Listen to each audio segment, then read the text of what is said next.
Você já reparou como absolutamente todo mundo que decide colocar dinheiro no mercado financeiro, de repente começa a agir como se fosse um supercomputador? É fascinante. A pessoa acorda, toma um café, abre o aplicativo da corretora e, num passe de mágica, acredita que todas as suas emoções desapareceram. Ela se convence de que é uma criatura puramente lógica, imune ao medo, à ganância e ao pânico coletivo. Mas a verdade nua e crua é que esse é o maior de todos os perigos. Hoje nós vamos mergulhar fundo no inimigo mais traiçoeiro que existe na vida de qualquer investidor, e de qualquer ser humano, na verdade: a ilusão de que somos racionais. Por que é tão fácil acreditar que estamos no controle quando, na verdade, estamos apenas sendo levados pela maré das nossas próprias emoções? É a pergunta de US$ 1 milhão, literalmente. Essa ilusão é tão perigosa justamente porque é extremamente confortável. Ninguém gosta de olhar no espelho e admitir que tomou uma decisão financeira péssima, simplesmente porque estava ansioso, ou porque viu um vídeo aleatório na internet e sentiu medo de ficar de fora. O nosso cérebro odeia a dissonância cognitiva. Então, o que ele faz? Ele cria uma armadura invisível. A pessoa compra uma ação por puro impulso emocional e, quando o preço despenca, ela não diz para si mesma que foi irracional. Não, ela abre gráficos complexos, começa a traçar linhas de suporte e resistência e busca justificativas técnicas retroativas. Ela diz que o indicador mostrava que a ação estava barata. Isso não é ser racional. Isso é racionalização. É o ego tentando desesperadamente proteger a própria imagem, construindo uma narrativa lógica depois que a emoção já tomou a decisão. É como atirar uma flecha de olhos fechados, ir até a árvore onde ela cravou, pintar um alvo ao redor dela e depois gritar para todo mundo que você é um arqueiro de elite. O que me impressiona é que muitas vezes as pessoas mais inteligentes são as que caem mais fundo nessa armadilha. Parece que ter um intelecto muito afiado não é uma vacina contra a irracionalidade, mas sim um motor mais potente para criar desculpas ainda mais sofisticadas. Como a psicologia explica essa armadilha da inteligência? Essa metáfora do arqueiro é perfeita para ilustrar o viés de confirmação. E sobre a inteligência, a mecânica é exatamente essa. Na psicologia moderna, nós dividimos o pensamento em dois sistemas. O sistema 1 é rápido, instintivo e totalmente emocional. O sistema 2 é lento, lógico e analítico. O que acontece com pessoas de intelecto muito alto é que o sistema 1 toma a decisão impulsiva e o sistema 2 entra em cena logo depois, não para auditar a decisão, mas para atuar como um advogado de defesa brilhante. Quanto mais inteligente a pessoa é, melhores e mais convincentes são as desculpas que ela inventa para os próprios erros. O mercado financeiro não está nem aí para o seu diploma ou para a sua nota de matemática na faculdade. Ele recompensa a humildade cognitiva, não a arrogância intelectual. Um gênio sem controle emocional é apenas um desastre financeiro esperando para acontecer, porque a inteligência dele dá a ele uma falsa sensação de invencibilidade. Isso levanta uma questão quase filosófica.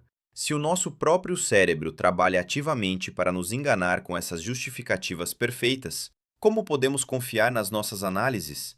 Especialmente quando olhamos para fora e vemos o mercado como um todo. Porque o mercado não é uma entidade abstrata e matemática, certo?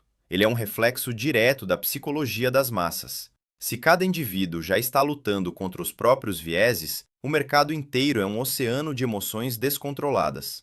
Como nós podemos navegar nisso sem sermos engolidos por essa loucura coletiva? A melhor forma de visualizar isso é através de uma das ideias mais geniais já criadas no mundo dos investimentos, que foca exatamente no lado psicológico do mercado. Imagine que você tem um sócio nos seus negócios, mas esse sócio tem um transtorno de humor gravíssimo. Ele é completamente maníaco-depressivo. Todos os dias ele bate na sua porta e te oferece um preço para comprar a sua parte ou para vender a parte dele para você. O detalhe é que o preço que ele oferece não tem absolutamente nada a ver com o valor real do negócio. Tudo depende do humor dele naquele dia exato. Quando ele está eufórico, ele acha que o mundo é um paraíso e te oferece preços absurdamente altos.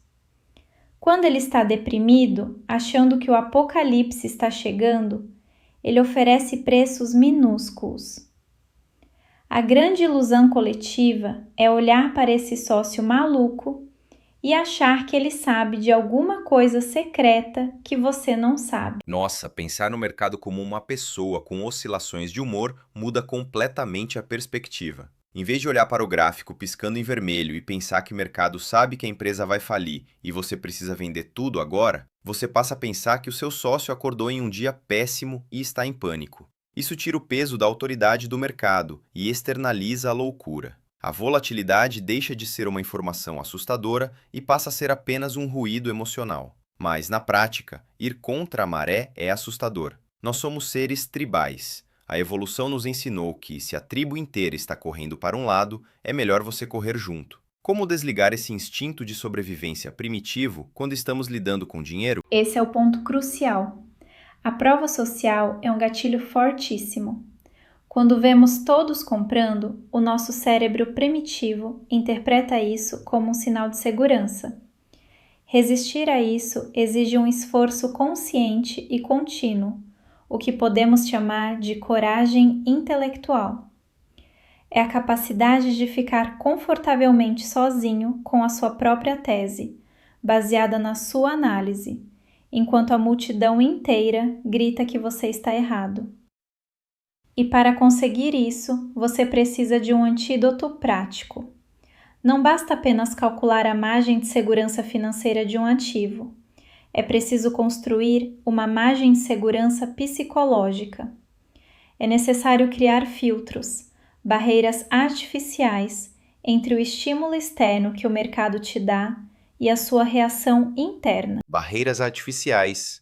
Isso me soa como colocar um cinto de segurança antes de acelerar o carro. Você sabe que pode bater, então você cria um mecanismo de proteção contra o seu próprio erro de julgamento. Quais seriam esses filtros práticos?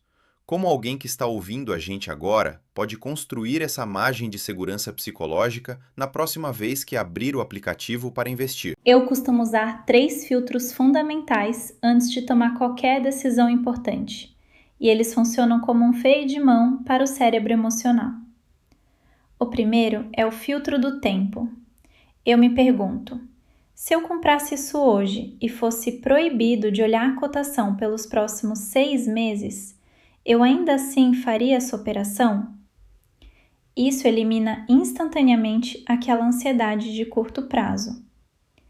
O segundo é o filtro do contrário. Eu me obrigo a sentar e escrever o melhor argumento possível contra a decisão que estou prestes a tomar.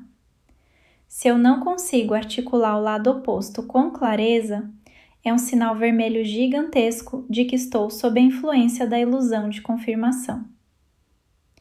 E o terceiro é o filtro da humildade, que é a pergunta mais dolorosa. Eu estou disposto a estar errado? Se a resposta for não, significa que o meu ego assumiu o comando e a análise lógica foi jogada pela janela. Isso é brilhante e extremamente profundo. Na terapia, existe um conceito chamado descentramento cognitivo, que é exatamente essa capacidade de dar um passo para trás e observar os próprios pensamentos de fora, sem se apegar a eles. Esses 3 filtros forçam a pessoa a sair da própria cabeça e olhar para a situação em terceira pessoa. É criar um espaço de respiro. A verdadeira racionalidade, então, não é a ausência de emoção. É impossível não sentir medo ou ganância. A racionalidade é justamente esse espaço de tempo que você cria entre sentir o impulso e executar a ação. É aceitar que somos falhos, vulneráveis ao auto-engano e construir sistemas que nos protejam de nós mesmos sem tentar adivinhar o futuro. Exatamente. Você resumiu a essência de forma perfeita. A busca não é para se transformar em um robô frio e calculista. Quem tenta suprimir as emoções acaba sendo dominado por elas de forma subconsciente. A verdadeira sabedoria é abraçar a nossa humanidade. Quando aceitamos a nossa irracionalidade inerente, nós paramos de tentar prever o futuro ou de tentar ser mais espertos que todo mundo. Nós passamos a focar no que realmente podemos controlar, que é o nosso próprio processo de tomada de decisão, sobrevivendo ao presente sem cair em ilusões. É aí que o jogo muda de nível. É uma mudança de paradigma profunda. Nós passamos a vida inteira tentando dominar os gráficos, entender os balanços, decifrar os indicadores macroeconômicos, quando o verdadeiro campo de batalha sempre foi a nossa própria mente. E isso me faz pensar sobre o futuro. Com o avanço iminente das inteligências artificiais e dos algoritmos que operam em milissegundos, será que o mercado vai se tornar um ambiente puramente racional? Ou essas máquinas vão apenas aprender a explorar as nossas emoções e ilusões coletivas de forma ainda mais rápida e impiedosa? Fica aí uma reflexão pesada para levarmos adiante. É uma provocação e tocha o futuro. Se a história nos ensina algo, é que a tecnologia evolui, mas a natureza humana permanece exatamente a mesma. Os algoritmos já sabem ler o nosso pânico e a nossa euforia, melhor do que nós mesmos. É por isso que entender as próprias falhas cognitivas não é apenas uma curiosidade intelectual, é uma questão de sobrevivência absoluta. Nós falamos sobre o medo que paralisa, a ganância que destrói, e hoje desconstruímos essa ilusão de que somos perfeitamente racionais. Sem dúvida, nós mapeamos todo o terreno inimigo hoje. Falamos sobre como a nossa mente cria racionalizações para proteger o ego, como a multidão nos arrasta para a loucura coletiva, e principalmente como podemos usar filtros de tempo, contraste e humildade para criar essa margem de segurança psicológica. Mas reconhecer tudo isso é apenas o diagnóstico. A grande questão que fica agora e que deixa um suspense no ar é como pegar todo esse autoconhecimento e transformar isso em um sistema operacional inquebrável para o dia a dia? E é exatamente para aí que nós vamos caminhar. O próximo passo é pegar toda essa teoria comportamental e montar um verdadeiro kit de sobrevivência psicológica para o mercado.